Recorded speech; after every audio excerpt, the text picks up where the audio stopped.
The key to any video game is making a world with an immersive story, well-designed characters and level design that is simply jaw-dropping. Aesthetically pleasing games that play on nostalgia are now playing a much larger role in video game design. They take you to places you've never been before. But what if these new worlds have a much bigger threat with gods and demons?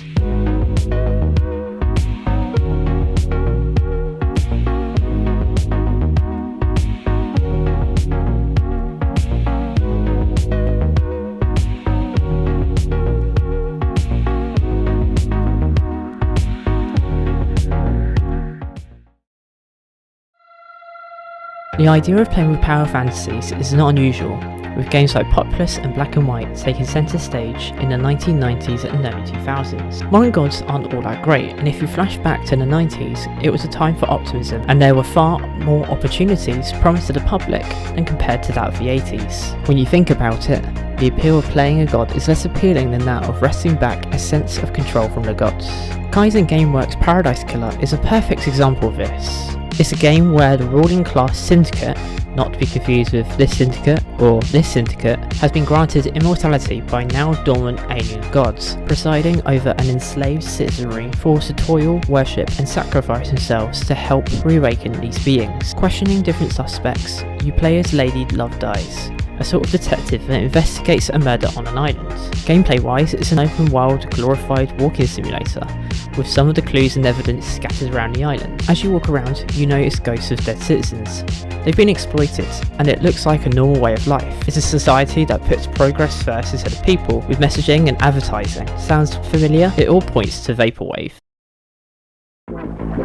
It wouldn't be fair to Paradise Killer if we didn't talk about its inspiration. Vaporwave, a so-called genre of music and aesthetic that is shown in the game and its video, is an influence from Japanese. It's difficult to define, but a simple YouTube search shows songs and videos that may be akin to those played in a shopping centre or the future funk genre heard throughout the 80s. Vaporwave started its journey in Japan, thanks to industrialisation, but also because of the US playing a huge part in this, given the war between Japan and the US in the 1940s, where Japan attacked Pearl Harbor. From 1967 to 2010, Japan's GDP grew, and within the 1980s began to introduce the vaporwave style. Bright city lights, neon, pop music, with lots of consumerism. Vaporwave is an interesting phenomenon.